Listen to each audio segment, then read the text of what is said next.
कैसे हो छात्रों। उम्मीद है आपकी तैयारी बेहतर चल रही होगी। मैं गत कई दिनों से आपके सामने सी टेट के अध्ययन सामग्री को लेकर आ रहा हूं। मेरा ये प्रयास है कि ऐसे विद्यार्थी जो किसी कोचिंग में या किसी संस्था में जाकर सी टेट की तैयारी नहीं कर पा रहे हैं, चाहे कोई भी बाध्यता हो, कुछ कामकाजी होने के कारण, कुछ असमर्थ होने के कारण, असमर्थता चाहे जिस प्रकार की भी हो, मैंने ये सोचा कि मेरा ये दायित्व है कि ऐसे बच्चों के लिए भी कुछ किया जाए जो बच्चे किसी कोचिंग संस्थान में जाकर के बाज़ाब्ता तैयारी नहीं कर पा रहे हैं। तो इसी उद्देश्य से मैंने अपना यूट्यूब चैनल बनाया है, टारगेट कोचिंग बाय आरफिन नूर। आपके समक्ष में पहले भी कई वीडियो अपलोड कर चुका हूँ। अगर आपने अब तक सब्सक्राइब नहीं किया है तो मेरे चैनल को सब्सक्राइब कर दें। उनमें मैं सी टेट के विद्यार्थियों के लिए लगातार अध्ययन सामग्री लेकर आ रहा हूं और मेरा ये प्रयास होगा कि सभी विषयों में आपके लिए इस बार की जो परीक्षा होने वाली है आगामी दिसंबर में, उसमें कुछ प्रमुख विषयों की जानकारी आपको दे सकूं। तो आज मैं आपके सामने गणित शिक्षण विधि पर बात करूंगा। गणित में एक तो आपको गणित जो अध्याय को हल करना है वो है, और दूसरा गणित पेडागोजी में 30 नंबर में से 15 नंबर गणित पेडागोजी से होता है, गणित शिक्षा शास्त्र से होता है। तो गणित शिक्षा शास्त्र में गणित शिक्षण की विविध विधियों पर आज हम लोग चर्चा करेंगे। गणित शिक्षण विधि में मित्रों, गणित शिक्षण विधि की जो प्रमुख विधियां हैं गणित शिक्षण की, वो है आगमन विधि, निगमन विधि, विश्लेषण विधि, संश्लेषण विधि, प्रयोगशाला विधि, अनुसंधान विधि, समस्या समाधान विधि, प्रयोजन विधि, व्याख्यान विधि और खेल विधि। ये 10 प्रमुख विधियां हैं जिसके द्वारा गणित शिक्षण का कार्य किया जाता है। सबों पर एक दिन में विचार संभव नहीं है, वीडियो भी बहुत लंबा बन जाएगा। इसलिए मैं अभी इस वीडियो में केवल 2 विधियों पर चर्चा करूंगा, आगमन विधि और निगमन विधि। और यही 2 गणित में सबसे ज्यादा उपयोग की जाने वाली विधि है। ज्यादातर प्रश्न को हल करने में इन 2 विधियों का प्रयोग किया जाता है। हालांकि मैं बाकी सभी विधियों का भी अगले वीडियो में चर्चा करूंगा, लेकिन इस वीडियो में हम लोग सिर्फ चर्चा करेंगे आगमन विधि का और निगमन विधि का। तो सबसे पहले आइए हम चर्चा करते हैं गणित शिक्षण की आगमन विधि क्या है। गणित शिक्षण की आगमन विधि। आगमन विधि गणित शिक्षण की ऐसी विधि है जिसमें हम विशिष्ट से सामान्य की ओर जाते हैं। इसमें हम स्थूल ज्ञान से सूक्ष्म ज्ञान की ओर जाते हैं। इसमें हम किसी ज्ञात चीज से अज्ञात की ओर जाते हैं। सामान्यतः गणित विषय दिमाग में आने के साथ ही एक प्रश्न उठता है कि बहुत सारे सूत्र याद करने होंगे, बहुत सारी विधियों का स्मरण करना होगा। लेकिन ये आगमन विधि जो है ये सूत्र याद करने की विधि नहीं है, बल्कि मैंने पहले ही कहा कि ये विशिष्ट से सामान्य की ओर जाने की विधि है। इस विधि में हम क्या करते हैं कि पहले बच्चों से कुछ उदाहरण हल करवाते हैं और उन सामान्य उदाहरणों को हल करने के बाद उसके आधार पर विधि का उल्लेख किया जाता है। उसके बाद बच्चे स्वयं सूत्र स्थापित कर लेते हैं और बाकी प्रश्नों को बच्चे स्वयं हल करने लगते हैं। तो ये एक वैज्ञानिक विधि भी है। जैसे मिसाल के तौर पर हम बच्चों को टेबल याद कराना चाहते हैं, पहाड़ा याद कराना चाहते हैं, तो हम याद कराते हैं 2 1 जा 2, 2 1 2, 2 दूना 4, 2 तिया 6, 2 चौके 8। बच्चे इसको याद करते हैं। याद करने में कभी कभी ये त्रुटि हो सकती है कि बच्चे भूल जाएं। अगर भूल जाएंगे तो फिर उनको दिक्कत होगी। तो ऐसी स्थिति में हम क्या करें? तो आगमन विधि बच्चों को ये बताता है कि 2 1 जा 2 होता है, और 2 2 जा कितना होगा बच्चों? तो 2 में एक बार 2 जोड़ दें, 2 2 जा 4 होगा। अब 2 3 जा क्या होगा? तो 2 को 3 टाइम्स अगर जोड़ दें तो 2 3 जा 6 हो जाएगा। 2 4 जा 2 को 4 टाइम जोड़ते हैं तो 2 4 जा 8 हो जाता है। तो इस तरह से बच्चे स्वयं जान जाते हैं कि 2 2 जा का मतलब 2 बार 2 को जोड़ना है, 2 तिहाई 2 3 जा का मतलब 3 बार 2 को जोड़ना है, 2 4 जा का मतलब 4 बार 2 को जोड़ना है। इस तरह बच्चे स्वयं प्रयास करते हैं और इस प्रयास के बाद वो स्वयं जैसे जैसे अभ्यास करते हैं उनको याद होता जाता है। इसी प्रकार से और भी हम अनुपात सिखा सकते हैं, जैसे 3:12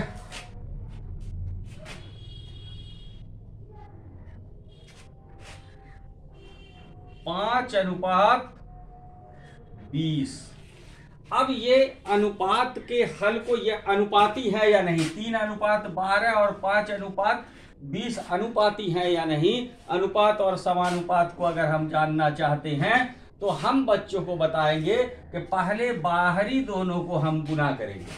तो 3 गुना 20 करते हैं तो यह आ जाता है 60। उसी तरह भीतरी दोनों को गुना करेंगे तो 12 गुना 5, ये भी आता है 60। तो इस प्रकार के जो समीकरण होते हैं वो समानुपाती है।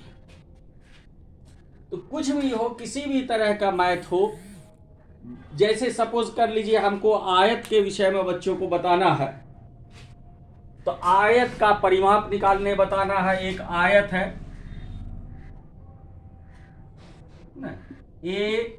ABCD आयत है, इसका परिमाप निकालने बच्चों को बताना है। तो पहले हम कहेंगे AB को नाप लो, फिर AB को जब नाप लेगा तो BC को नाप लो, BC को नाप लेगा तो CD को नाप लो, CD नाप लेगा तो फिर DA या AD को नाप लेगा। उसके बाद बच्चों से हम बोलेंगे कि देखो AD और BC समान है, AB और DC समान है। अब अगर हम ये करते हैं तो ये क्या होता है? AB plus BC plus CD plus DA होता है। अर्थात कि 2 बार लंबाई और 2 बार चौड़ाई को हम जोड़ते हैं तो इसका परिमाप निकलता है। तो इससे सूत्र निकलता है कि आयत का परिमाप बराबर 2 इंटू लंबाई जोड़ चौड़ाई। बच्चे स्वयं अभ्यास करेंगे, उसके बाद सूत्र निकालेंगे तो इसमें बात उनको ज्यादा समझ में आएगी। कहने का तात्पर्य यह है कि आगमन विधि में हम बच्चों को पहले सूत्र याद नहीं कराते हैं, सूत्र नहीं रटवाते हैं, बल्कि आगमन विधि में हम बच्चों के समक्ष कई उदाहरण प्रस्तुत करते हैं और उन उदाहरणों के माध्यम से फिर उसको निष्कर्ष निकालने के लिए कहते हैं। इस प्रकार बच्चे जब कई बार उदाहरण को हल करते हैं, निष्कर्ष निकालते हैं, तो उसके बाद स्वतः उनको ये बोध हो जाता है कि इसका सूत्र क्या होगा। तो इसमें उदाहरण से सूत्र की ओर जाते हैं। ठीक है, तो अब ये समझ गए होंगे। अब इसमें हम लोग कुछ बात करेंगे कि इसके गुण क्या हैं। तो पहला गुण यह है आगमन विधि का कि ये विधि वैज्ञानिक विधि है। वैज्ञानिक विधि क्यों है? क्योंकि इसमें बच्चे स्वयं प्रयास करते हैं, उदाहरणों को हल करते हैं और उन उदाहरणों को हल करने के बाद बच्चे निष्कर्ष तक पहुंचते हैं। तो प्रयोग करके बच्चे स्वयं उदाहरणों को हल करके निष्कर्ष तक पहुंचते हैं, इसलिए यह विधि एक वैज्ञानिक विधि है। दूसरा, बच्चे चूंकि स्वयं इसमें प्रयास करते हैं, शिक्षक सिर्फ सहायक की भूमिका निभाते हैं। शिक्षक सहायक की भूमिका निभाते हैं, बच्चे स्वयं हल करके समझते हैं, इसलिए उनको जो इसमें रुचि भी मिलती है, उनकी जिज्ञासा भी बनी रहती है, ये व्यवहारिक भी प्रतीत होता है और बच्चों को शिक्षा देने में लाभदायक भी है, ये लाभप्रद विधि है। इसके अतिरिक्त एक चीज़ का ध्यान रखना होगा कि आगमन विधि सामान्यतः छोटे कक्षा के बच्चों के लिए ही उपयोगी है। बड़े कक्षा के विद्यार्थियों को अगर इस प्रकार हम प्रयोग से पहले उदाहरण देंगे और उसके बाद वास्तविकता तक लाएंगे तो बहुत समय लग जाएगा। इसलिए ये ध्यान रखना है कि आगमन विधि केवल छोटे कक्षा के विद्यार्थियों के लिए ही उचित है, बड़े कक्षा के विद्यार्थियों को इसका प्रयोग नहीं कर सकते हैं। छोटे कक्षा के विद्यार्थियों के लिए ये इसलिए ज़्यादा लाभप्रद है क्योंकि इसमें बच्चों की रुचि बनी रहती है, बच्चे स्वयं समस्या का निदान करते हैं, इसलिए बच्चे की रुचि भी बनी रहती है और बच्चों में अधिगम भी तुलनात्मक दृष्टिकोण से ज़्यादा होता है। अधिगम का अर्थ ये होता है कि शिक्षा का, जैसा कि हम जानते हैं कि शिक्षा का वास्तविक उद्देश्य ही अधिगम है। अधिगम का अर्थ ये है कि शिक्षार्थी छात्रों को कुछ सिखाता है तो वो उससे शिक्षण के बाद एक विशेष प्रकार के व्यवहार की उम्मीद रखता है, और जब बच्चा शिक्षा प्राप्ति के बाद उसके अनुकूल व्यवहार करने लगता है तो इसका मतलब होता है अधिगम की प्राप्ति हो गई। अधिगम की प्राप्ति कहीं भी कभी भी किसी तरीके से भी हो सकती है। जब मैं अधिगम उपागम के विषय पर आऊँगा तब उस पर विस्तार से चर्चा करूँगा, लेकिन यह है कि छोटे बच्चों में आगमन विधि से अधिगम जल्दी होता है।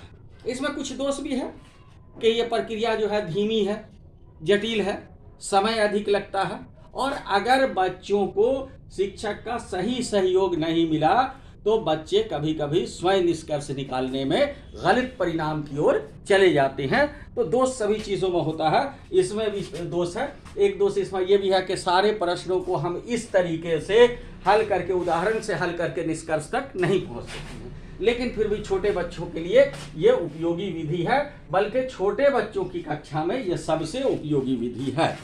अब इसके बाद हम लोग चर्चा करेंगे निगमन विधि। आगमन विधि हो गया, अब निगमन विधि। निगमन विधि, इस विधि को याद रखना इसलिए सरल है कि आगमन विधि का बिल्कुल उल्टा है निगमन विधि।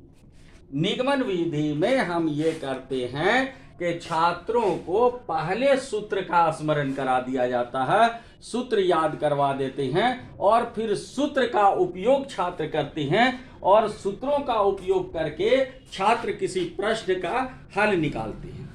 यानी इसमें नियम से उदाहरण की ओर जाते हैं, सामान्य से विशेष की ओर जाते हैं और सूक्ष्म से स्थूल की ओर जाते हैं। जैसे हमको प्राकृतिक संख्याओं का योग निकालना है, इन प्राकृतिक संख्याओं का 1 + 2 + 3 ++ 10 तक, तो जोड़ के निकालने तो काफ़ी लंबा हो सकता है।